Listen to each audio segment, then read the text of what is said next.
life and the mysteries. I have often mentioned Hermann Grimm in connection with the history of spiritual events. I would like to associate with the subject before us today a very distinctive, I might say instinctive remark he made about the necessary course of human mentality at the present time, though he was unable to transform this instinctive feeling into knowledge.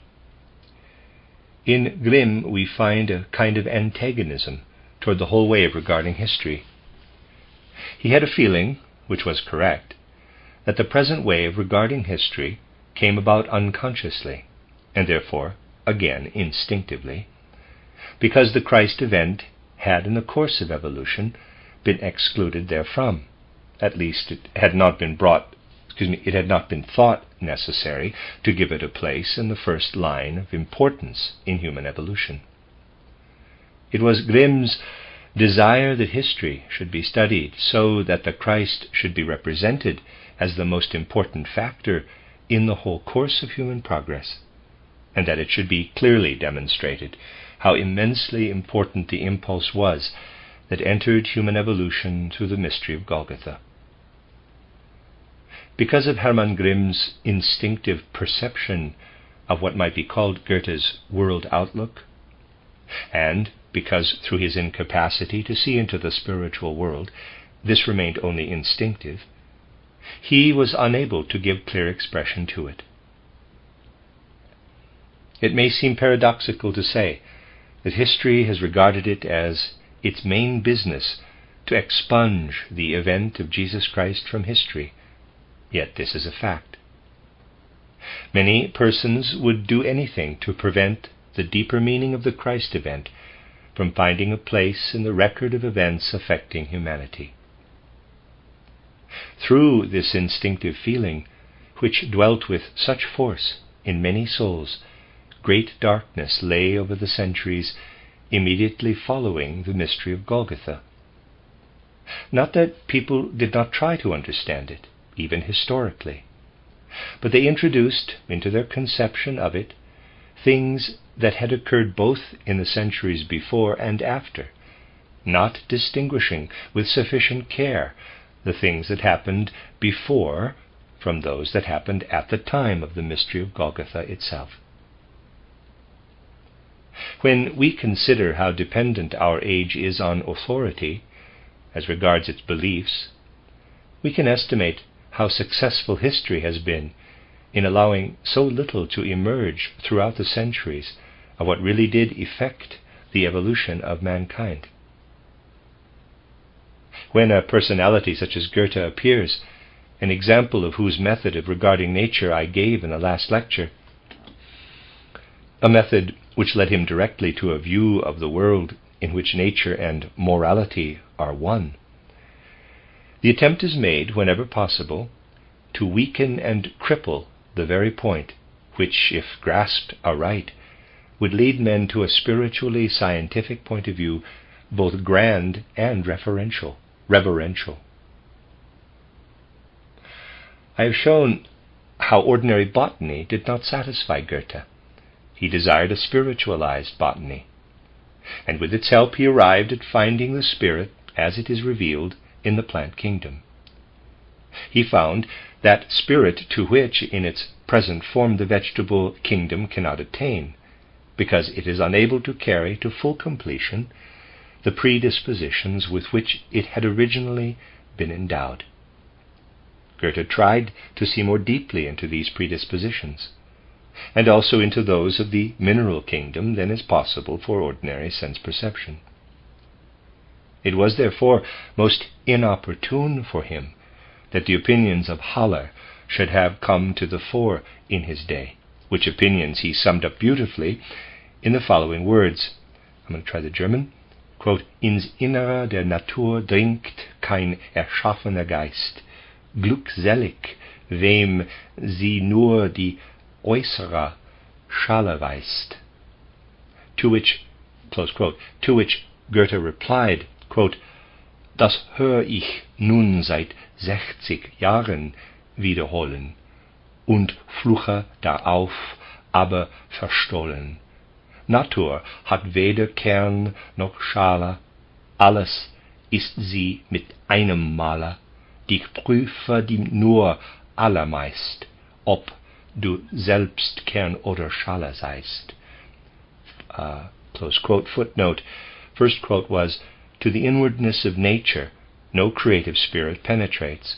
Fortunate are those who are only aware of her outer sheath. Close quote. To which Goethe replied, quote, I have heard this now for 60 years, and curse the words, but still in vain.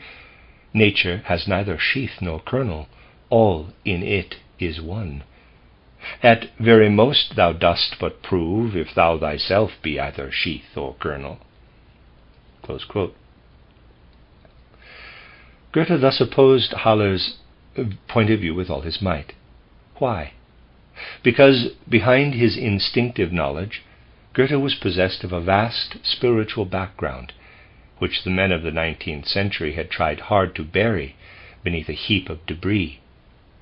How pleased such men were with the words of Schopenhauer, quote, the world is my conception, close quote, or again, quote, without the human eye, no color, no light exists, close quote. Goethe contradicts this most emphatically. It is true that without the eye no light is perceptible, but Goethe says, quote, there would be no eye without light, for the light has formed the eye in order to perceive the light, close quote. As was indicated in the last lecture, the plant kingdom was really intended to bring forth its own kind, without fructification, by metamorphosis. Goethe had an inkling of this. Therefore he was delighted with Schelver's theory, and he had the courage to moralize over them, for this required courage. He held that the vegetable kingdom existed once in a different sphere to that in which it is at present, a sphere in which metamorphosis could be carried on. Its decline to the sphere in which it now is was caused by a great event, the fall of humanity to a lower sphere through having succumbed to the Luciferian temptation. The powers that were active in plant creation at the time they were able to carry out complete metamorphosis, that is, when their offspring simply grew out of them and the alternative method of reproduction by fructification had not arisen, have become spiritual and dwell in the surroundings of the earth. These are the powers that are the cause of man having received sense organs, such as he has at present. The words of Lucifer, quote, your eyes shall be opened, close quote, meant, quote, ye shall be placed, ye men, in another sphere, close quote. The action of light was actually such that in the sense employed by Goethe, it was able to open men's eyes. All the same, this, in quotes, opening of eyes was in another sense the closing of them, for because the eyes and the other senses of men were opened to the outer world, the spirit which dwelt in that world could not penetrate into them. The eyes of men were closed to the manifestations of the spirit. Thus arose that strange way of regarding things, which especially in the 19th century went to such ill-regulated lengths. The extraordinary, I might say, sinister teaching arose that man can behold only that which surrounds him in the external world, a teaching that in the field of natural science is simply harmful, but in the field of art, if it takes hold of the artist and he does not struggle against it, kills his artistic fancy. The strange secret governing our human evolution is this, that when a man turns from an outlook such as Goethe's and accepts Haller's, he can regard history before the mystery of Golgotha, so that he overlooks the true significance of that event. And he can also regard history after the mystery of Golgotha, so that he again misses its true significance. This may at first sound paradoxical, nevertheless it is true. It is true that when one holds the opposite view to that of Goethe, and considers the course of history from that viewpoint, pre-Christian times and events at the beginning of our era are seen at most as events, but the whole force, the mighty impulse of the mystery of Golgotha is missed. Into such a view of history most certainly no creative spirit enters. Such people do not notice that while history unfolds its regular course up to the time to which I refer, something then intervenes, showing that a decisive turning point has been reached, the greatest turning point indeed within the whole human evolution. Again, if we turn to post-Christian history, we find how this also is influenced by the after-effects of this great turning point. Hence, an instinctive feeling arose of the need to conjure away Goethe's point of view from modern thought. People are sometimes trapped by such instinctive desires. I lay no moral blame on anyone, for the answer is simple. Such people mean well. We have but to remember the words Shakespeare puts in the mouth of Antonius, quote, "They are all honorable men," close quote. Granted, this is not, however, a case of a man holding this or that opinion. What really matters is what comes of them and what influence they have on human evolution. In this connection, it is well to call attention to the fact that behind the words of the Baptist, quote, "Repent, change the attitude of your minds," close quote, lies something extraordinarily profound. This cry is not only connected with what spiritual science can deduce from the course of human evolution, but also with what can be observed historically, if people do but desire to make Goethe's point of view a living reality.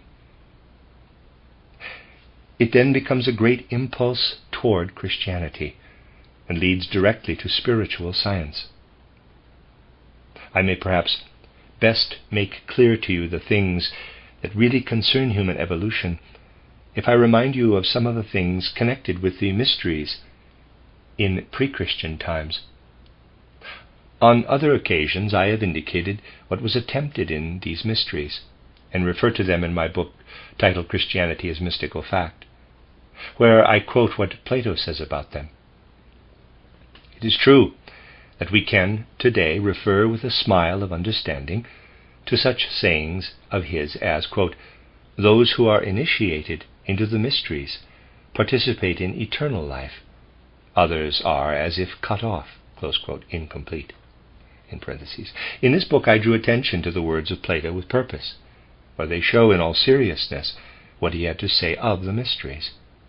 The great secret of the mysteries consisted in this, that by a special human endeavor the pupil was enabled, in pre-Christian times, to have insight into what would have become of the mineral and animal kingdoms if they had evolved along the direct line with all the dispositions originally implanted in them. A knowledge, therefore, arose which made it possible for these men to say, if the mineral and animal kingdoms had evolved fully the aptitudes laid down in them, it would have been possible for man to reveal his true countenance in the spheres in which he then dwelt. The pupils of the mysteries became completely transformed when they had received instruction in the inner secrets of nature, and had been permitted to behold man as he really had been originally. They then realized that conditions found at present in the kingdom of warm-blooded animals, in woody or bark-bearing trees, and in the kingdom of man, do not reveal their origin. They remain unexplained, for they do not bear within them the impress of their origins. Thus, while plants and minerals do not fulfill the aim of their existence, men and animals do not disclose their origins. In pre-Christian times, it was very necessary that certain men should be initiated, and herein we perceive the true mission of the mysteries. In earliest times, knowledge was atavistic. It was only later, when this atavistic knowledge withdrew, that it became necessary for certain individuals to receive initiation into the secrets of nature, that is, of the animal and vegetable kingdoms, so that man should be known as he truly is. It is equally important in our day to refer again and again to man's origin, to teach him about himself from the other side, so that he may once more reveal his origin, once more feel himself to be a part of all existence. This I have attempted to do, falteringly, in title Occult Science, or title An Outline of Occult Science, so far as is possible in our day. What the mysteries did for pre-Christian times, spiritual science does for the days since the mystery of Golgotha. It is only when we realize how this act has really divided history in two parts that we gradually rise to a point where a true observation of it can be made. The mystery teachers and guides of olden times knew well why training was necessary for those seeking initiation, and why, up to a certain date, it was strictly insisted on that only those who had gone through this training could be initiated.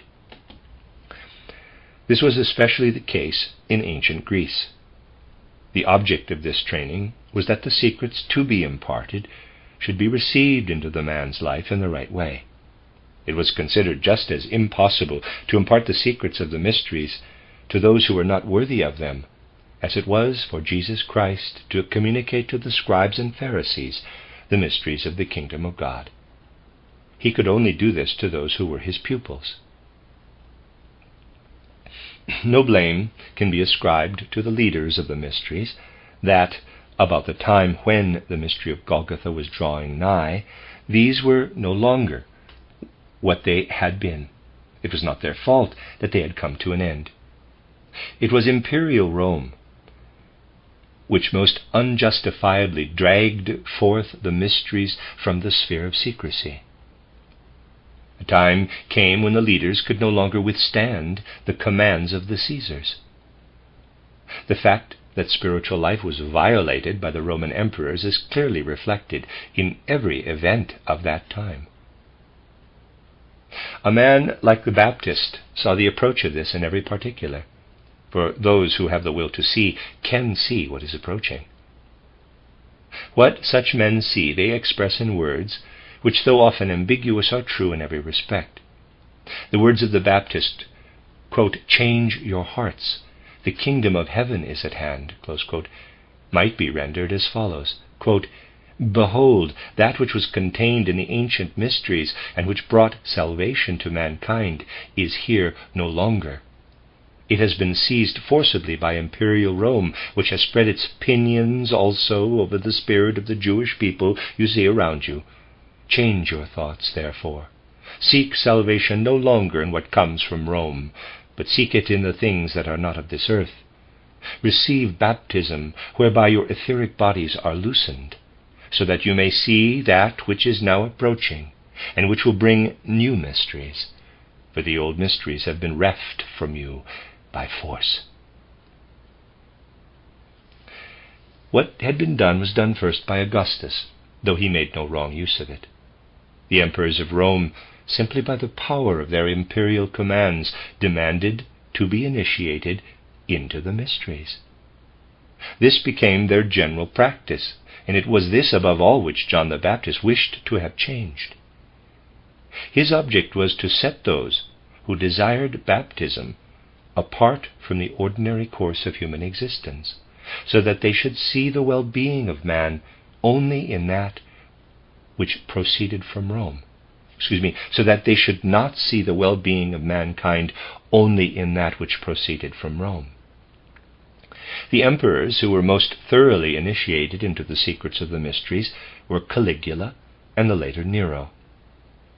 The fact that such men could extract the hidden knowledge of the mysteries by force is something belonging to the secrets of historical evolution. Only think what the attitude of soul must have been of those who knew that this was coming and who knew what it all meant. Try to enter into the thoughts and feelings of men like John the Baptist. It would have been very natural for such men to say, "That which must come and will come is the kingdom of heaven. It is there that the holy mysteries must henceforth be sought, and not in the kingdom of men." History often speaks through its allegories.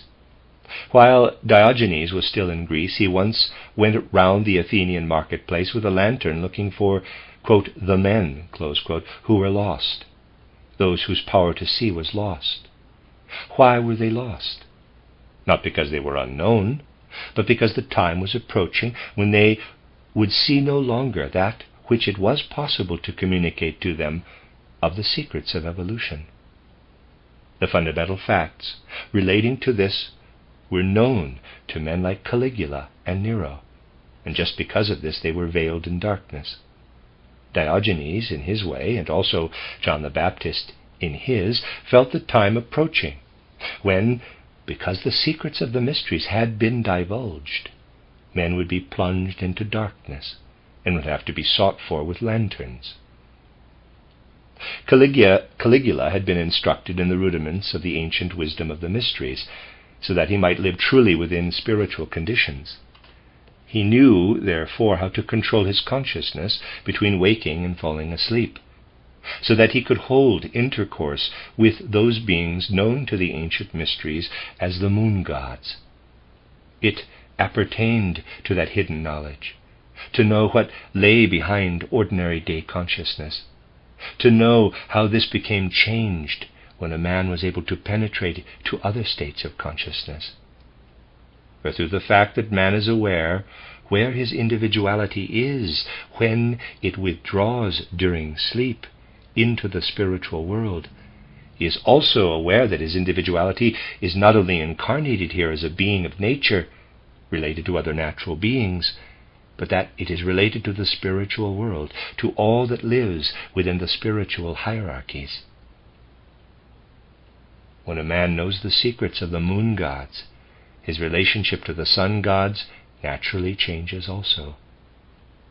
These, owing to the restriction of his vision through Lucifer, he does not behold in the surrounding world with his daytime vision, but he can behold them at night with his awakened clairvoyant consciousness. A man like Caligula knows by his own experience that from the time he falls asleep until he awakes, his individuality is in the spiritual world, and further that during daytime consciousness, this individuality does not live and move merely within the coverings of external nature, but is under the influence of the spirits of the sun. I do not mean the physical sun, but of the spirits appertaining to the life of the sun.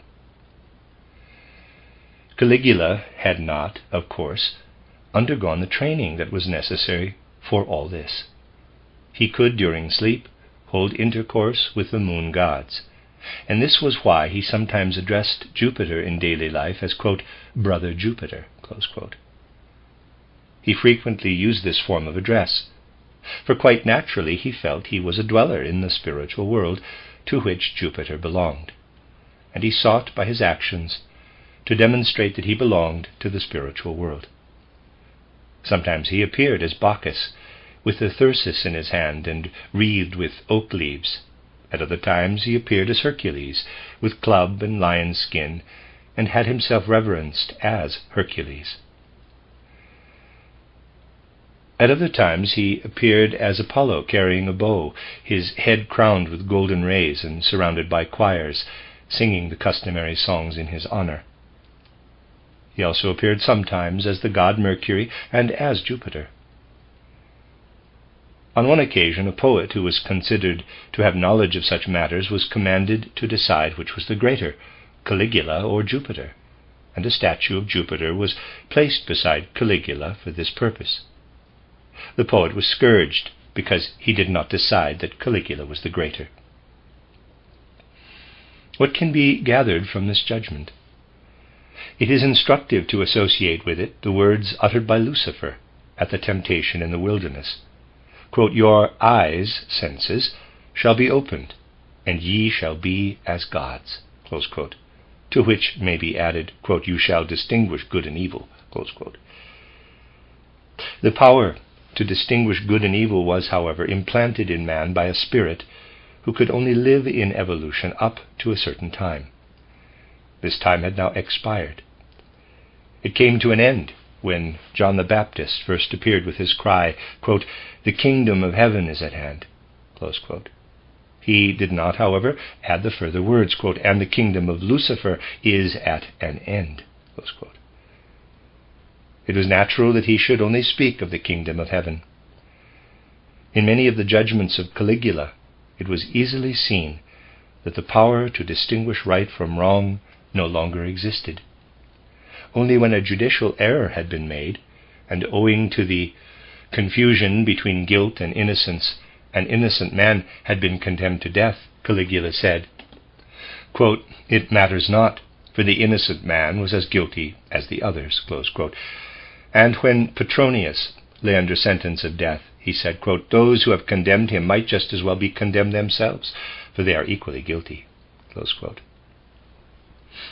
From this you can see that the power to distinguish good from evil had not continued into the time of which we are speaking.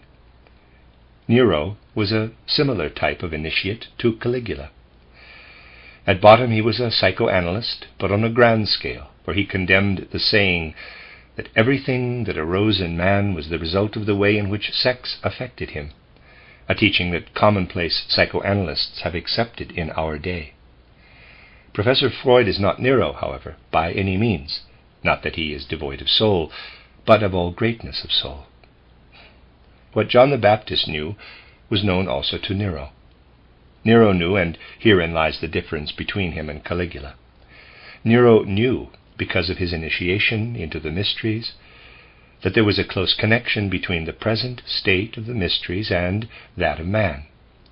He knew that the true impulse of the contents of the mysteries had to a great extent become uncertain, that they were losing power.